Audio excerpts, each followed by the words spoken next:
Bonjour à tous, dans cette vidéo nous allons faire un exercice de bac sur la géométrie dans l'espace. Alors si vous voulez vous entraîner, vous pouvez mettre la vidéo sur pause avant de regarder la correction.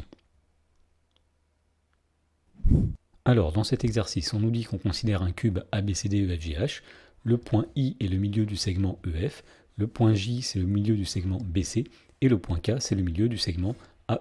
Dans la première question, on nous dit les droites AI et KH sont-elles parallèles?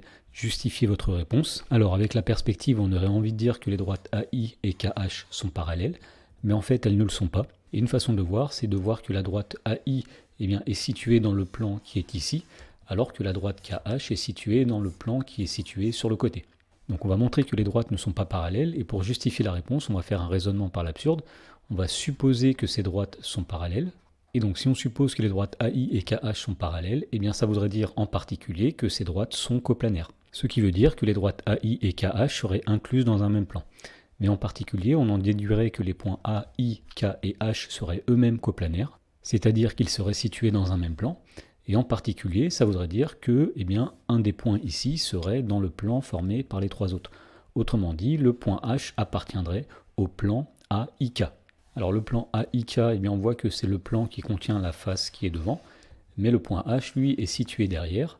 Or, le point H n'appartient pas au plan AIK, ce qui veut dire que les droites AI et KH ne peuvent pas être parallèles. Ensuite, on nous dit que dans la suite, on se place dans le repère orthonormé A, AB, AD, AE, c'est-à-dire le repère qui a pour origine le point A, comme premier vecteur de base le vecteur AB, deuxième vecteur le vecteur AD, et troisième vecteur de base le vecteur AE.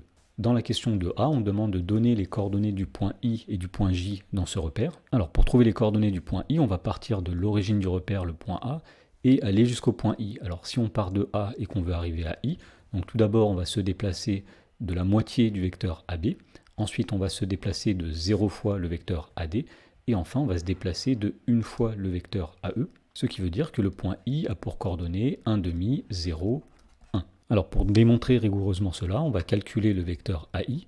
Alors pour aller de A jusque I, on peut dire qu'on va de A jusque E, puis de E jusque I. Donc la relation de Chasles dit que AI c'est AE plus EI. Voilà, donc on a un des trois vecteurs de base AE, et on va essayer d'exprimer EI à partir des autres vecteurs de base. Donc ceci est égal à AE plus, alors puisque le point I est le milieu de EF, on va dire ici que c'est 1 demi de EF. Mais on sait que le vecteur EF est égal au vecteur AB, puisque la face AEFB est un carré, c'est un parallélogramme en particulier. Donc le vecteur AI est égal à AE plus 1 demi du vecteur AB. Et donc on voit que le vecteur AI c'est 1 demi de AB plus 0 fois le vecteur AD plus 1 fois le vecteur AE. Alors on pourrait faire la même chose pour le point J, mais on va donner directement ses coordonnées. Pour aller de A à J, on voit qu'on fait 1 fois le vecteur AB, 1 demi fois le vecteur AD et 0 fois le vecteur AE. Donc de la même façon, on va dire que le point J a pour coordonnées 1, 1 demi, 0. Dans la question de B, on demande de démontrer que les vecteurs IJ, AE et AC sont coplanaires. Alors pour montrer que trois vecteurs sont coplanaires, il suffit de montrer qu'on peut exprimer l'un à partir des deux autres. Autrement dit, on peut dire que l'un c'est une combinaison linéaire des deux autres. Donc ce qu'on va faire ici, c'est qu'on va calculer les coordonnées des vecteurs IJ, AE et AC, et on va essayer de voir si on peut exprimer IJ en fonction de AE et de AC. Alors commençons par les coordonnées de IJ. Donc la formule dit qu'on va faire les coordonnées de J moins les coordonnées de I. Autrement dit, on va faire 1 moins 1 demi, c'est-à-dire 1 demi. Ensuite 1 demi moins 0, c'est-à-dire 1 demi. Et enfin, on fait 0 moins 1, c'est-à-dire moins 1. Ensuite, on va calculer les coordonnées du vecteur AE. Donc tout d'abord, on va dire que les coordonnées de A, c'est 0, 0, 0, puisque c'est l'origine du repère. Et les coordonnées de E, c'est 0, 0, 1. Donc lorsqu'on fait les coordonnées de E moins les coordonnées de A, on obtient 0, 0 et 1. Et enfin, on va calculer aussi les coordonnées du vecteur AC. Alors le point C a pour coordonnées 1, 1, 0. Et ensuite, on va faire les coordonnées de C moins les coordonnées de A, c'est-à-dire tout simplement 1, 1, 0. Voilà, donc ce qui nous reste à faire maintenant pour montrer que les vecteurs sont coplanaires, ça va être d'exprimer IJ à partir de AE et de AC. Alors soit on voit directement que le vecteur IJ, c'est égal à moins 1 fois le vecteur AE plus une demi fois le vecteur AC, puisqu'effectivement, quand on fait moins 1 fois 0 plus une demi fois 1, on a bien un demi, moins 1 fois 0 plus une demi fois 1, on a un demi, et moins 1 fois 1 plus une demi fois 0, ça donne bien moins 1. Et donc puisque IJ est une combinaison linéaire des vecteurs AE et AC, eh bien on en déduit que les vecteurs IJ, AE et AC sont coplanaires. Mais bon, imaginons qu'on n'arrive pas à trouver cette combinaison linéaire, on va essayer d'expliquer comment faire pour la trouver. Un calcul. Eh bien on va tout simplement chercher deux nombres alpha et bêta, tels que IJ c'est égal à alpha fois le vecteur AE plus bêta fois le vecteur AC. Alors trouver deux nombres alpha et bêta tels que IJ égale alpha fois AE, eh bien ça revient à trouver deux nombres alpha et bêta tels que le vecteur 1 demi, 1 demi, moins 1 soit égal au vecteur 0, 0, alpha plus le vecteur bêta, bêta, 0. En effet, lorsqu'on multiplie le vecteur AE par alpha, eh bien on va multiplier chaque composante par alpha. 0 fois alpha, 0, 0 fois alpha, 0, 1 fois alpha, alpha. Et de la même façon, finalement, on a multiplié le vecteur AC par bêta, et on obtenait le vecteur bêta, bêta, 0. Et donc à partir de là, on obtient un système d'équations en disant que eh bien, la première composante de chacune des vecteurs doit être égale. Donc ici, on va avoir 1 demi qui est égal à 0 plus bêta, donc 1 demi égale bêta. Ensuite, 1 demi égale 0 plus bêta, c'est-à-dire 1 demi égale bêta. Et enfin, moins 1 égale alpha plus 0, autrement dit, moins 1 égale alpha. Voilà, donc on a résolu le système, finalement, on a trouvé alpha et bêta, et on voit donc, en remplaçant alpha et bêta par leur valeur, que IJ c'est égal à moins une fois le vecteur AE plus une demi-fois le vecteur AC. Et donc IJ s'exprime bien en fonction de AE et de AC, donc les vecteurs sont coplanaires. Dans la suite de l'exercice, on nous dit qu'on considère le plan P d'équation cartésienne x plus 3y moins 2z plus 2 égale 0, ainsi que les droites D1 et D2 définies par les représentations paramétriques ci-dessous.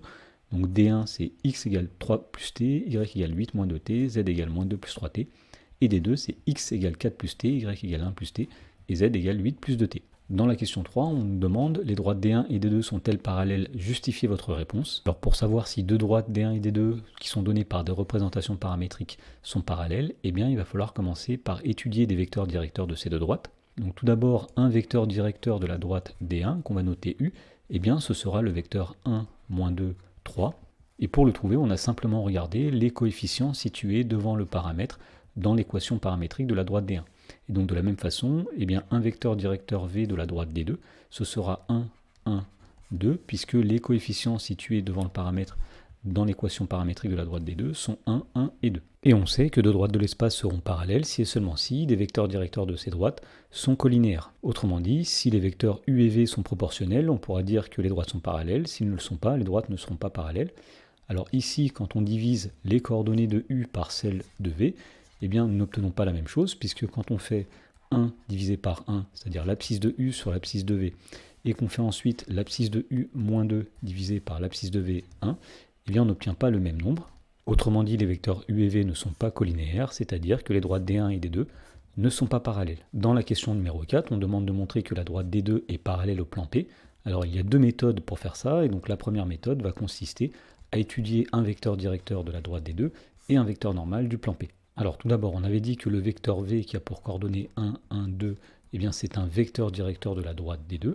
Et ensuite, on dira que le vecteur N qui a pour coordonnées 1, 3, moins 2, eh bien c'est un vecteur normal au plan P, puisque pour trouver un vecteur normal à un plan dont on a une équation cartésienne, eh bien il suffit de prendre les nombres, les coefficients situés devant x, y, z. Ici nous avons 1, 3 et moins 2. Voilà, donc maintenant qu'on a un vecteur directeur de D2 et un vecteur normal du plan P, eh bien on va faire une petite figure pour comprendre à quelles conditions la droite peut être parallèle au plan. Donc ici nous avons le plan, nous avons le vecteur n qui est un vecteur normal, et si la droite est parallèle, on aura quelque chose comme ceci, donc nous aurons le vecteur v qui est ici, et donc on voit que pour que la droite soit parallèle au plan, il faut que les vecteurs n et v soient bien orthogonaux. Et donc pour montrer que ces vecteurs sont orthogonaux, on va tout simplement calculer le produit scalaire n scalaire v, autrement dit ça va être le vecteur de coordonnées 1, 3, moins 2, scalaire le vecteur de coordonnées 1, 1, 2. Alors, puisqu'on est dans un repère orthonormé, on peut utiliser l'expression analytique du produit scalaire, qui dit que pour calculer ce produit scalaire, on peut faire tout d'abord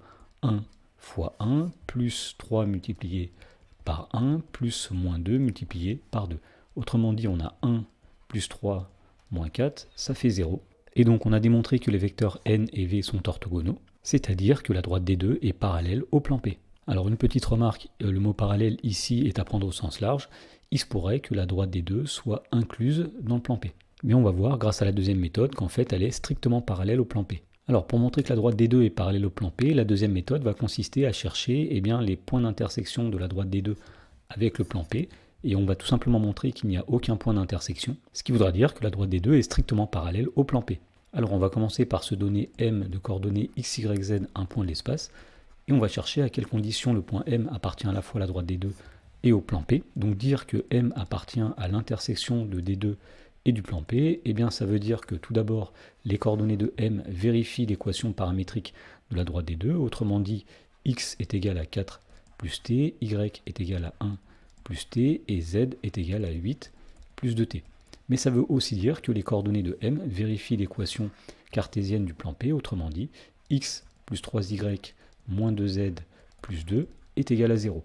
Alors pour résoudre ce système, c'est-à-dire pour trouver les coordonnées de M s'il existe, on va tout simplement remplacer x, y, z dans l'équation cartésienne du plan P, autrement dit, ce système d'équations est équivalent à, donc tout d'abord, 4 plus t qui est x, plus 3 fois y, c'est-à-dire 3 fois 1 plus t, moins 2 fois z, c'est-à-dire moins 2 fois 8 plus 2t, plus 2, qui est égal à 0.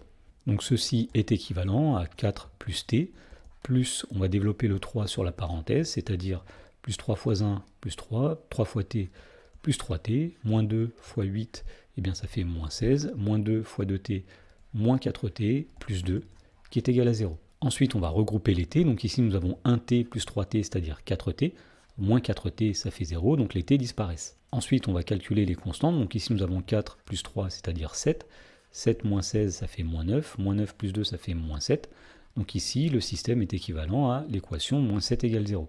Et donc on en déduit que ce système d'équations n'a pas de solution, donc l'intersection de la droite des deux du plan P est l'ensemble vide, et donc on en déduit que la droite des deux est donc strictement parallèle au plan P.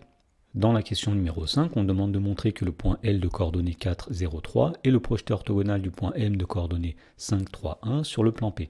Pour faire ça, on va commencer par faire une petite figure. Donc ici, nous avons le plan P, et ici, nous avons le point M qui est un point de l'espace, et on veut démontrer que ce point-là eh bien, a pour projeté orthogonal le point L qui a pour coordonnées 4, 0, 3. Alors pour montrer ça, il y a deux choses à faire. Premièrement, on va démontrer que le point L appartient au plan P, et ensuite on va démontrer que le vecteur Lm, eh bien, c'est un vecteur normal au plan P. Et avec ces deux choses, eh bien, ça suffira à dire que le point L est bien le projeté orthogonal du point M sur le plan P. Alors on va commencer par montrer que le point L appartient au plan P.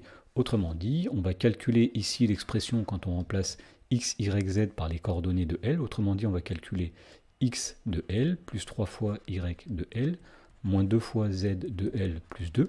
Autrement dit, ça va donner donc xl c'est 4, plus 3 fois YL, c'est 3 fois 0, moins 2 fois ZL, c'est-à-dire moins 2 fois 3, plus 2. On obtient ici 4 plus 0, moins 2 fois 3, c'est-à-dire moins 6, plus 2, et on obtient donc 0. Donc on peut dire ici que le point L appartient bien au plan P. Voilà, donc ça c'était la première étape. La deuxième étape, ici, ça va consister à montrer que le vecteur Lm est un vecteur normal au plan, et donc pour faire cela, eh bien, on va montrer que le vecteur Lm est collinéaire finalement au vecteur n, dont on savait que c'était un vecteur normal et qui avait pour coordonnées eh bien 1, 3 et moins 2. Donc on va commencer par calculer les coordonnées du vecteur Lm. Donc on va faire tout simplement les coordonnées de m, c'est-à-dire 5, 3, 1, moins les coordonnées de L, c'est-à-dire 4, 0, 3. Et donc on trouve que le vecteur Lm a pour coordonnées 1, 3 et moins 2. Bon, là on constate directement que le vecteur Lm eh bien, est égal au vecteur n, il est mieux que collinéaire, il est égal. Et donc on en déduit que le vecteur Lm, eh bien, c'est un vecteur normal au plan P. Et donc puisque le point L appartient au plan et puisque le vecteur Lm eh bien, est un vecteur normal au plan, eh bien, on en déduit que le point L est bien le projeté orthogonal du point M sur le plan P.